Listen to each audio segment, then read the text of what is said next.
Hello friends, welcome to our channel village పోడు. మనమైతే ఒక 3 నెలల క్రితం మనకి కోడి అయితే పిల్లలు చేసింది. కొన్ని అనారోగ్య పరిస్థితుల వల్ల పిల్లలు అయితే మొత్తం అయితే చనిపోయాయి. ఇప్పుడైతే రీసెంట్ గా ఒక నెల క్రితం మనము ఒక కోడి పుంజుని అయితే తెచ్చాము. ఆ కోడి అయితే ఒక 15 గుడ్ల వరకు అయితే పెట్టింది. ఆ కోడిని అయితే పొదిగేద్దాం అనుకుంటున్నాను. రాహుల్ బ్రో చెప్పిన విధంగా మనకి ఇసుకలో పొదిగించిన తర్వాత పిల్లలు అయితే బాగా చేస్తున్నాయి.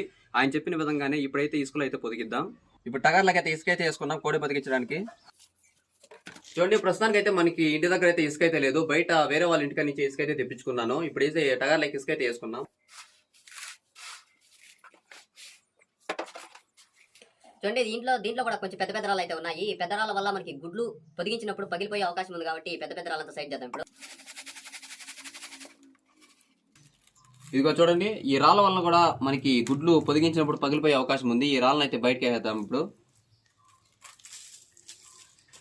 మనకి గుడ్లు పొదిగించడానికి ఇసుకనైతే బాగా టగార్లకి సదరంగా చేసుకున్నాం.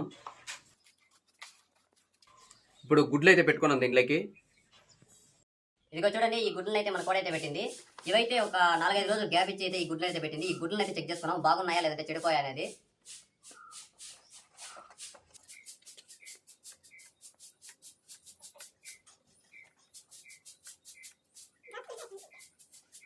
చూడండి ఫ్రెండ్స్, ఈ గుడ్లు అయితే బాగానే అయితే ఉన్నాయి. ఇప్పుడు మనము పొదిగించుకోవచ్చు. చూడండి ఫ్రెండ్స్, మొత్తం గుడ్లు అయితే పెట్టుకున్నాము. ఇప్పుడు కోడిని అయితే పొదిగిద్దాం.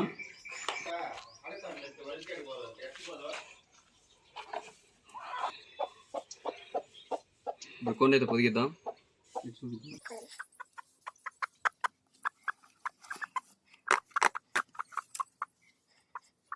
ఫైనల్ గా రాహుల్ బ్రో చెప్పిన విధంగా కోడిని అయితే ఇసుకలు అయితే పొదిగించాను. 15 గుడ్లను అయితే వేసి మనకి మామూలుగా ఒక 21 రోజులకైతే మనకి కోడి అయితే పిల్లలు అయితే చేస్తుంది. చూద్దాం ఎన్ని పిల్లలు అయితే చేస్తుందో మన కోడి.